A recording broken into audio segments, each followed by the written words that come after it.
Halo, Assalamualaikum warahmatullahi wabarakatuh. Kita berjumpa kembali di pembelajaran matematika. Minggu kemarin kita sudah belajar tentang bagaimana membaca dan menulis bilangan bulat. Juga kita sudah belajar tentang bagaimana menentukan letak bilangan bulat pada sebuah garis bilangan. Sekarang kita simak contoh soalnya. Contoh soal yang pertama dibaca negatif 5.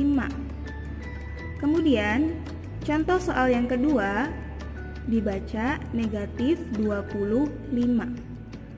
Contoh soal yang ketiga 37 dibaca 37 atau positif 37. Oke, selanjutnya contoh soal yang keempat negatif 108. Maka cara menulisnya adalah negatif, tanda negatif, kemudian diikuti dengan angkanya 108.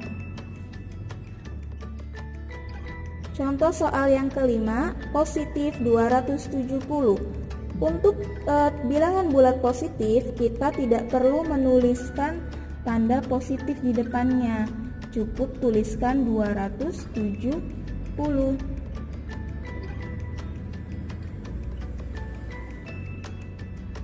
Seperti itu. Contoh soal untuk melengkapi garis bilangan pada bilangan bulat. Yang pertama, terdapat sebuah garis bilangan dari negatif 6 sampai positif 6. Lalu, garis bilangan ini masih rumpang atau masih ada yang belum terisi. Kita isi dengan cara mengurutkannya.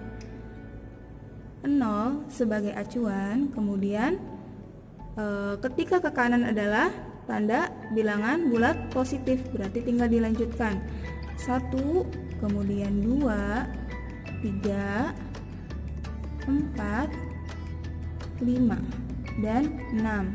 Selanjutnya 0 sebagai acuan, ke arah kiri merupakan bilangan bulat negatif, jadi kita urutkan saja negatif 1, negatif 2, negatif 3, negatif 4, negatif 5, dan negatif 6. Soal yang kedua, tunjukkan letak bilangan bulat dengan menggunakan garis bilangan.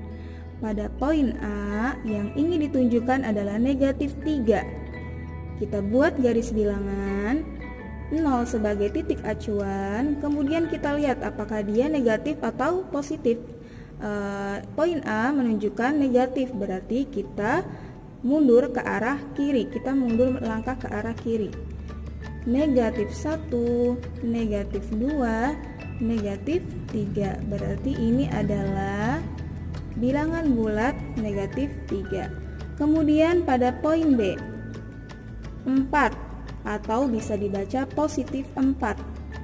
Seperti biasa, titik 0 sebagai acuan, kemudian pada poin B yang diminta adalah titik 4, bukan negatif, berarti mengarah ke arah kanan karena dia positif.